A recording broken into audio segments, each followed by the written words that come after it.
Section 3.4 to 4.2 Asset Classes, Introduction to Asset Classes. 3.4 Hedge Funds. Hedge funds are investment vehicles that pool funds from institutional and high-net-worth investors to employ various investment strategies with the goal of generating positive returns. Unlike traditional investment funds, hedge funds have more flexibility in their investment approach and can utilize a wide range of strategies to potentially profit from both rising and falling markets. Here's an overview of hedge funds and some common strategies they employ. Hedge fund structure. Hedge funds are typically structured as limited partnerships or limited liability companies, LLCs. They are managed by professional investment managers and known as hedge fund managers. Hedge funds often charge both a management fee, typically a percentage of assets under management, and a performance fee, a percentage of the profits generated. Hedge fund strategies. Hedge funds employ a variety of investment strategies to seek positive returns. Some common hedge fund strategies include long/short equity. Hedge funds use this strategy to take both long, buy, and short, sell, positions in individual stocks or equity indices. The aim is to benefit from both rising and falling prices by identifying undervalued securities to buy and overvalued securities to sell short. Global macro. Global macro funds focus on macroeconomic factors such as interest rates, geopolitical events, and economic trends to make investment decisions across different asset classes.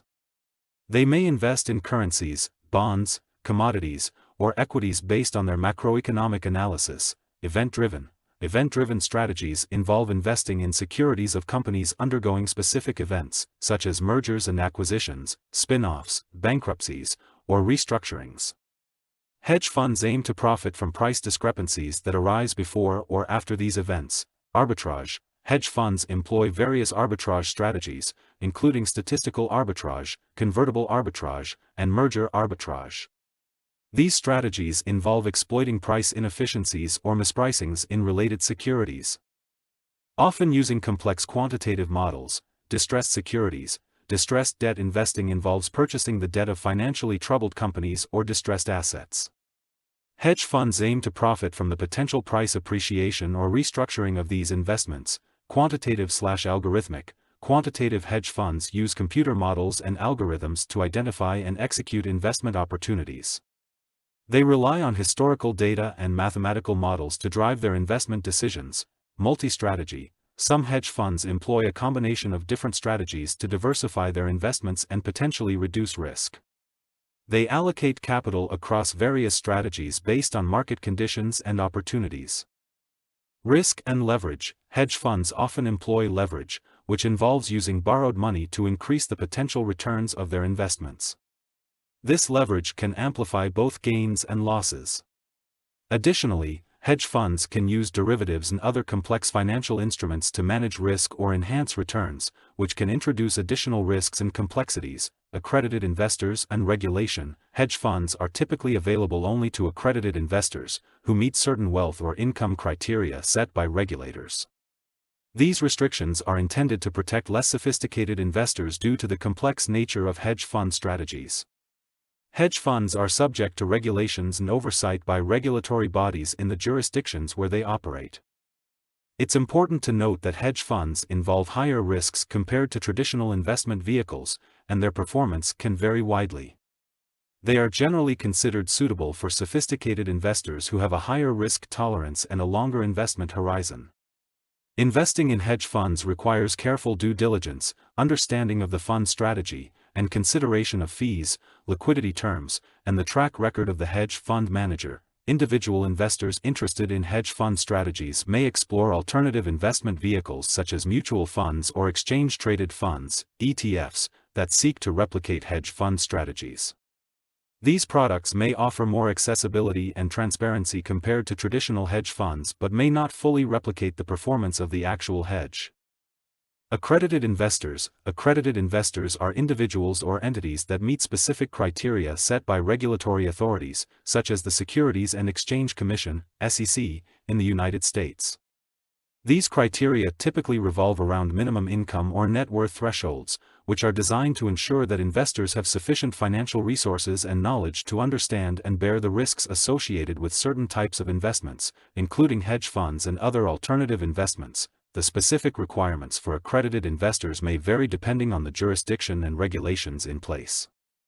In the United States, for example, an individual may qualify as an accredited investor if they have an annual income of at least $300,000 for joint income in the past 2 years and expect the same income level in the current year, or if they have a net worth exceeding $1 million, either individually or jointly with a spouse. Fund structures. Hedge funds typically use specific fund structures, such as limited partnerships or limited liability companies, LLCs, to pool capital from investors. These structures offer flexibility in terms of governance, operations, and tax considerations. Limited partnership. In a limited partnership structure, the hedge fund manager acts as the general partner responsible for managing the fund's investments and operations. Accredited investors become limited partners and contribute capital to the fund. Limited partners have limited liability and typically have no involvement in the day-to-day management of the fund. Limited liability company, LLC. Hedge funds can also be structured as LLCs, where investors become members of the LLC. The hedge fund manager serves as the manager of the LLC and is responsible for making investment decisions and managing the fund's activities. Performance fees, also known as incentive fees, are a common feature of hedge fund compensation structures. These fees are based on the fund's performance and are designed to align the interests of the hedge fund manager with those of the investors. Performance fees are typically calculated as a percentage of the fund's profits. Often subject to a high water mark or hurdle rate, the performance fee structure varies among hedge funds but typically follows a 2-and-20 model. This means that the hedge fund manager receives a 2% management fee, which is calculated as a percentage of the assets under management, and a 20% performance fee, which is a percentage of the fund's profits. The performance fee is usually subject to a high water mark, which ensures that the manager only earns a performance fee if the fund's net asset value exceeds its previous highest value. The performance fee structure is designed to incentivize the hedge fund manager to generate positive returns for investors. If the fund performs well, the manager receives a share of the profits, which can provide a significant source of income. However, if the fund underperforms, the performance fee is typically not charged, and the manager may only receive the management fee. It's important for investors to carefully review and understand the fee structure of a hedge fund, including any performance fees, before investing. The fee structure can significantly impact the overall returns and should be evaluated alongside other factors such as the fund's investment strategy, track record, risk profile, and the expertise of the hedge fund manager. Investing in hedge funds involves various risks, and conducting thorough due diligence is crucial to assess these risks and make informed investment decisions. Here are key considerations for evaluating hedge fund investments. Risk factors. Understand the specific risks associated with the hedge fund and its investment strategy.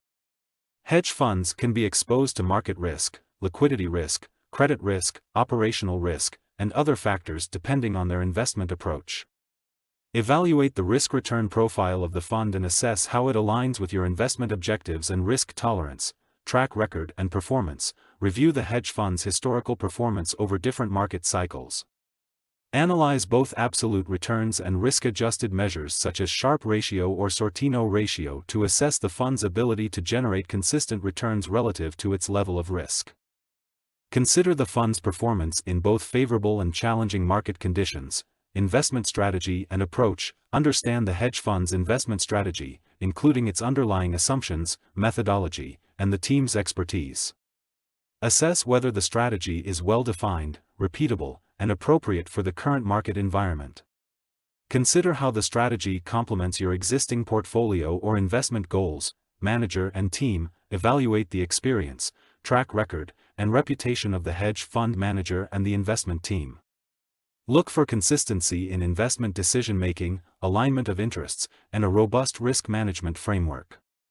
Consider the manager's depth of industry knowledge, investment process, and their ability to adapt to changing market conditions. Fund terms and structure. Review the terms and structure of the hedge fund, including fees, liquidity provisions, lock-up periods, redemption terms, and any potential conflicts of interest.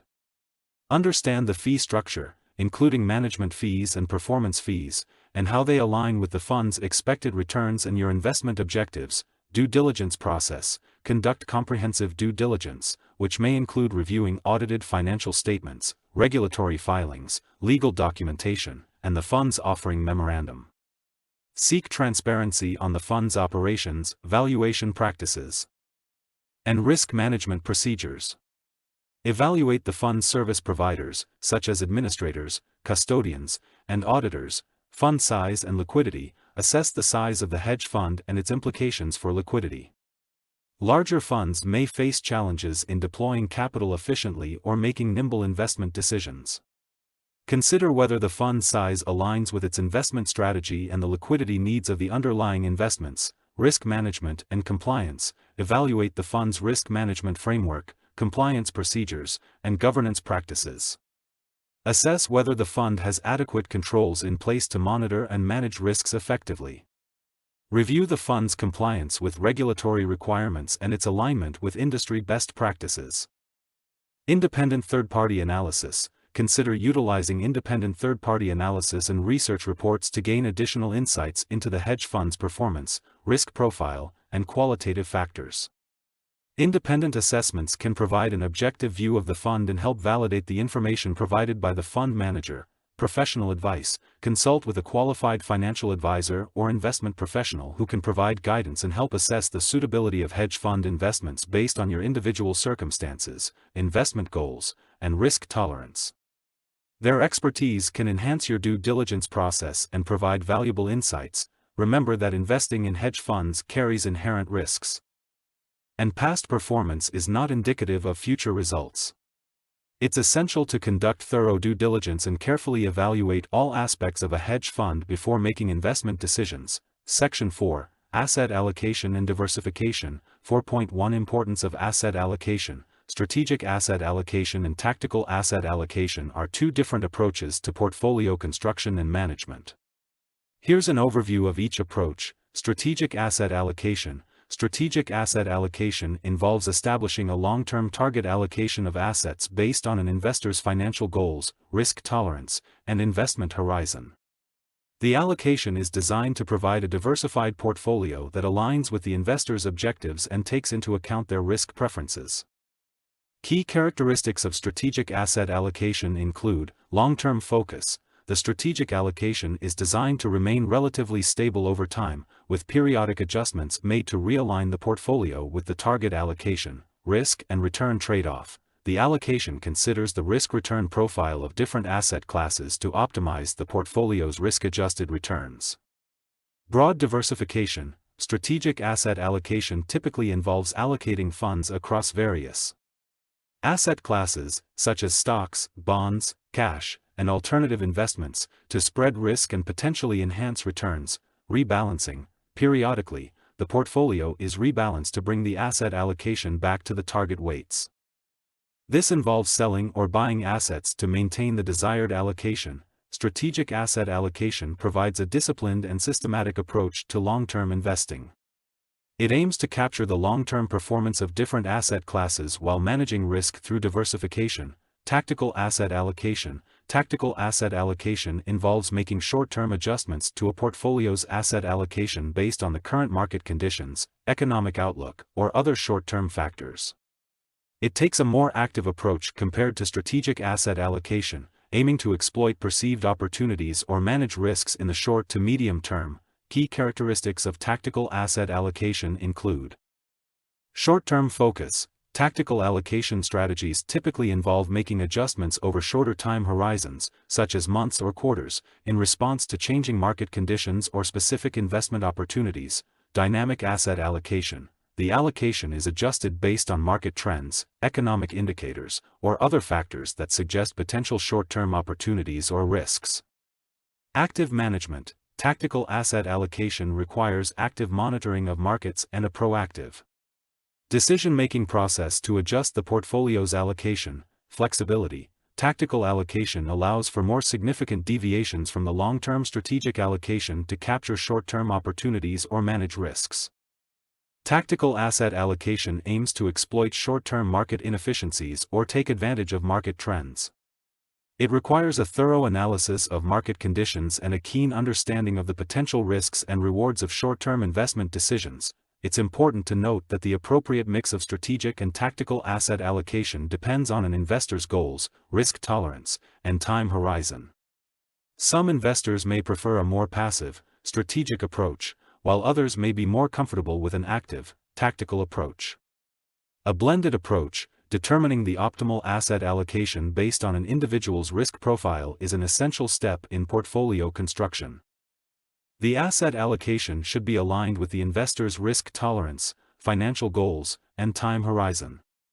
Here's a general framework for determining asset allocation based on risk profile. Assess risk tolerance. Evaluate your risk tolerance by considering factors such as your investment experience, financial goals, time horizon, and emotional capacity to withstand market volatility. Determine whether you have a conservative, moderate, or aggressive risk tolerance. Understand risk and return relationship. Recognize the relationship between risk and potential return. Generally, higher risk investments have the potential for higher returns but also greater volatility and potential losses. Asset classes and risk-return characteristics. Understand the risk-return characteristics of major asset classes, including stocks, bonds, cash, and alternative investments. Stocks are typically considered higher risk with the potential for higher returns, while bonds are relatively lower risk with potentially lower returns. Cash and alternative investments have their own risk and return profiles. Diversification. Diversify your portfolio by allocating investments across different asset classes to reduce risk. Diversification helps mitigate the impact of individual asset class performance on the overall portfolio. Correlation among assets is an important consideration in diversification. As assets that move in different directions can provide better risk mitigation, risk profiles and asset allocation ranges, based on your risk tolerance, establish broad asset allocation ranges that align with your risk profile.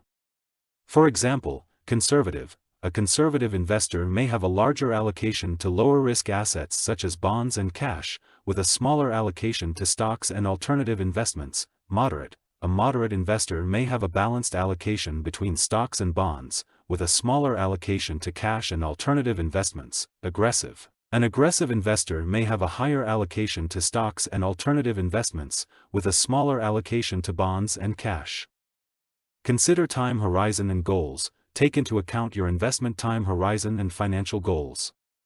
Longer time horizons generally allow for a higher allocation to growth-oriented assets like stocks, as short-term fluctuations have more time to be balanced out by potential long-term gains.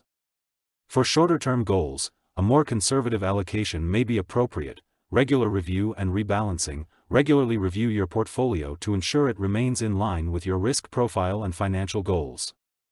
Over time, the performance of different asset classes may cause the portfolio to deviate from the target allocation.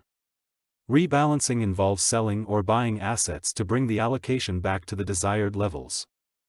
It's important to note that asset allocation is a personal decision and should be customized to your specific circumstances.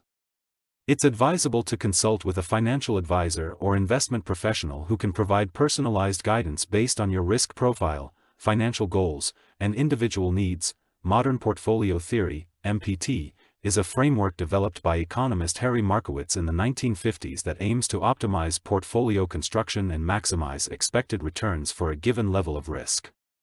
MPT is based on the idea that investors can combine different assets in a portfolio to achieve an optimal balance between risk and return. Key concepts of modern portfolio theory include risk and return. MPT recognizes that investors face a trade-off between risk and return. The theory assumes that investors are risk-averse and seek to maximize their returns while minimizing risk. It quantifies risk as the volatility or variability of returns. Diversification. MPT emphasizes the importance of diversification in reducing portfolio risk. By combining assets with different risk and return characteristics that are not perfectly correlated, investors can potentially reduce overall portfolio risk without sacrificing returns. Efficient frontier. The efficient frontier is a key concept in MPT. It represents a set of portfolios that offer the highest expected returns for each level of risk, or the lowest risk for each level of expected return. Portfolios that lie on the efficient frontier are considered optimal because they provide the maximum return for a given level of risk or the minimum risk for a given level of return. Risk-return trade-off. MPT provides a framework for determining the optimal asset allocation by considering the risk and return characteristics of different assets. The goal is to find the portfolio that provides the highest expected return for a given level of risk or the lowest risk for a given level of expected return. Portfolio optimization. MPT uses mathematical techniques, such as mean variance optimization, to identify the optimal asset allocation that maximizes returns or minimizes risk. The process involves analyzing historical data, estimating expected returns and volatility of individual assets, and determining the correlation between assets. Capital Asset Pricing Model, CAPM. CAPM is a key component of MPT that helps determine the expected returns of individual assets and their contribution to the overall portfolio. It considers the systematic risk of an asset, as measured by beta, and the risk-free rate of return. By applying MPT principles, investors can construct portfolios that aim to achieve an optimal balance between risk and return based on their risk tolerance and investment goals. However, it's important to note that MPT relies on assumptions, such as the normal distribution of returns and the accuracy of historical data, which may not always hold true in real-world conditions. Furthermore, MPT is just one approach to portfolio construction, and investors may have different preferences and strategies that deviate from the assumptions and framework of MPT. It's advisable to consider other factors, such as individual circumstances, investment objectives, and qualitative considerations, alongside MPT principles when constructing a portfolio. 4.2 Diversification Strategies. Diversification and risk reduction are key benefits of portfolio construction.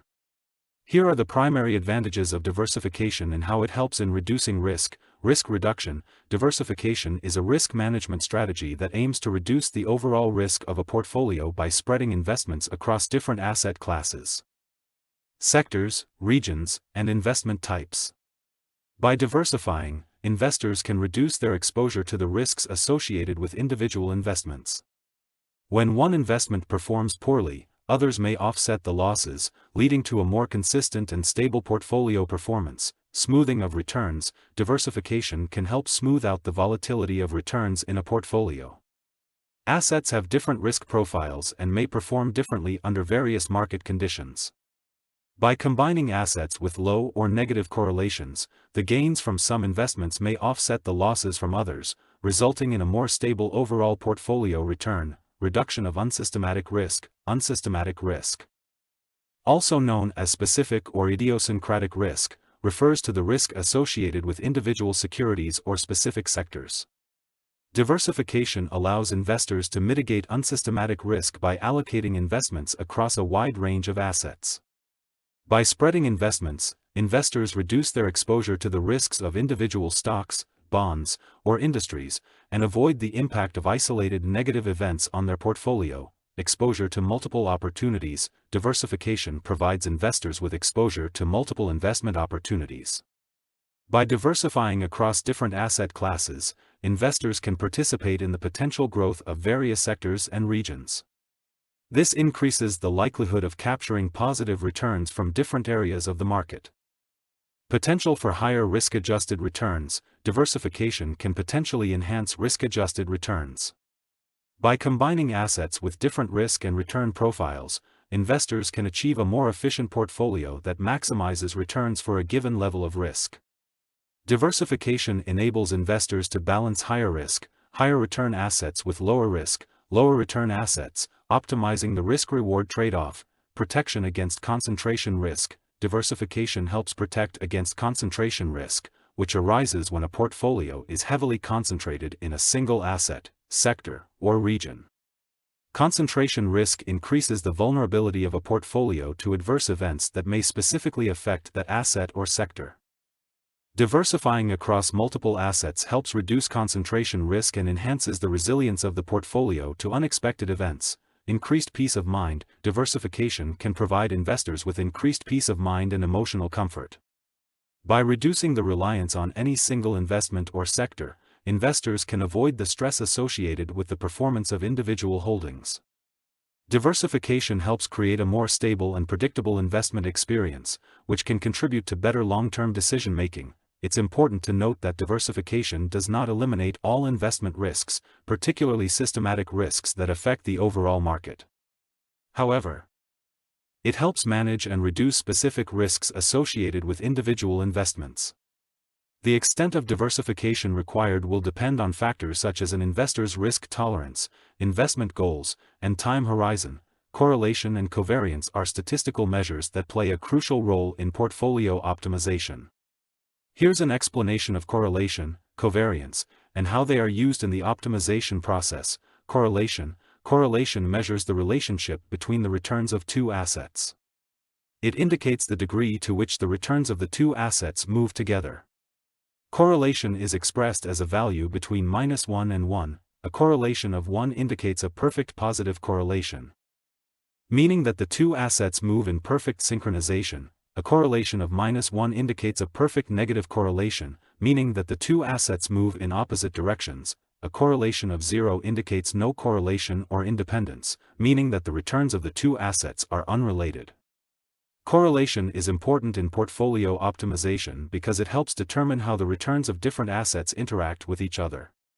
By selecting assets with low or negative correlations, investors can achieve better diversification benefits and reduce portfolio volatility. Covariance measures the joint variability of the returns between two assets. It quantifies how the returns of two assets move together. Covariance can be positive, negative, or 0. A positive covariance indicates that the returns of the two assets tend to move in the same direction. A negative covariance indicates that the returns of the two assets tend to move in opposite directions. A covariance of 0 indicates no linear relationship between the returns of the two assets. Covariance is used in calculating the risk and return of a portfolio. It helps estimate the combined volatility of the assets in the portfolio and how their returns interact. However, covariance alone does not provide a standardized measure that can be easily compared across different portfolios.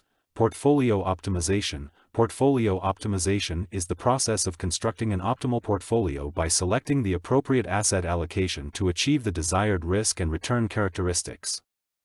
Modern portfolio theory, MPT, uses statistical measures such as correlation and covariance to optimize portfolios.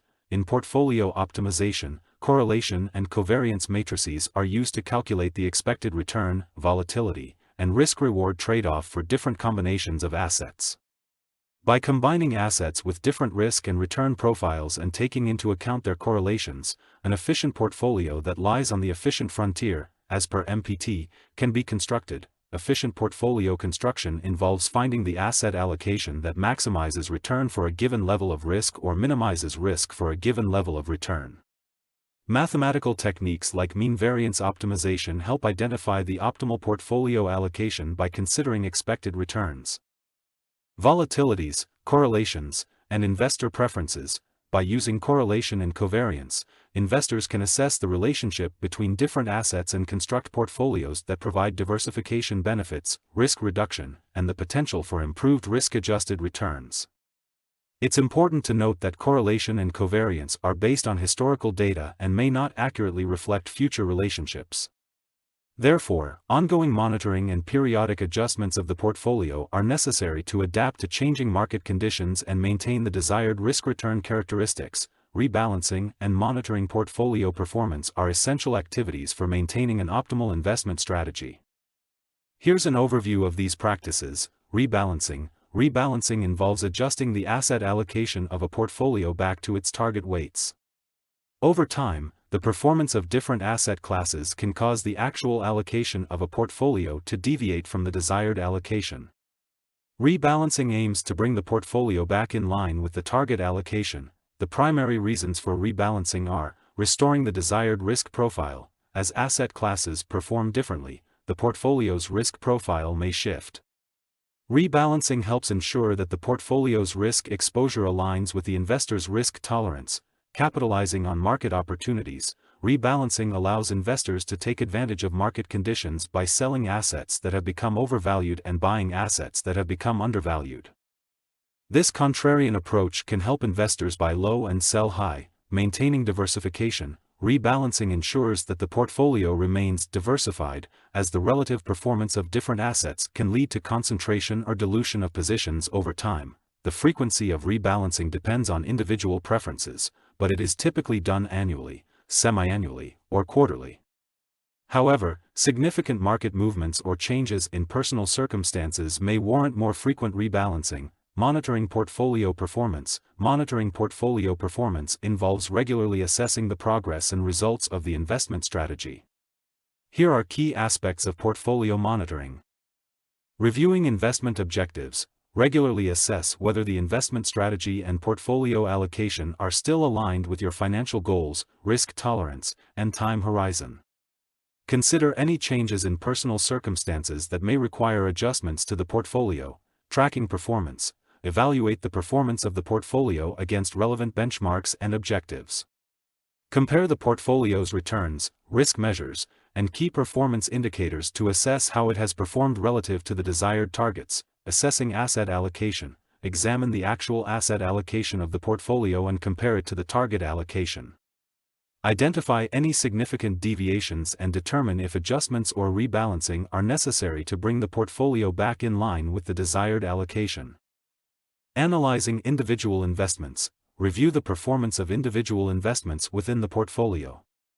Assess the fundamentals, valuation, and outlook of each holding to ensure they still align with your investment thesis and expectations. Staying informed. Keep up to date with market trends, economic conditions, and relevant news that may impact your portfolio. Stay informed about changes in the macro environment, industry dynamics, and company-specific developments that may influence investment decisions. Consulting with professionals. Consider seeking guidance from financial advisors or investment professionals who can provide objective insights, offer portfolio analysis tools, and help monitor and evaluate the portfolio's performance. Regular monitoring and review of portfolio performance help ensure that the investment strategy remains on track, aligns with objectives, and adapts to changing market conditions. It enables timely adjustments and informed decision-making to optimize the portfolio's risk-return profile over time.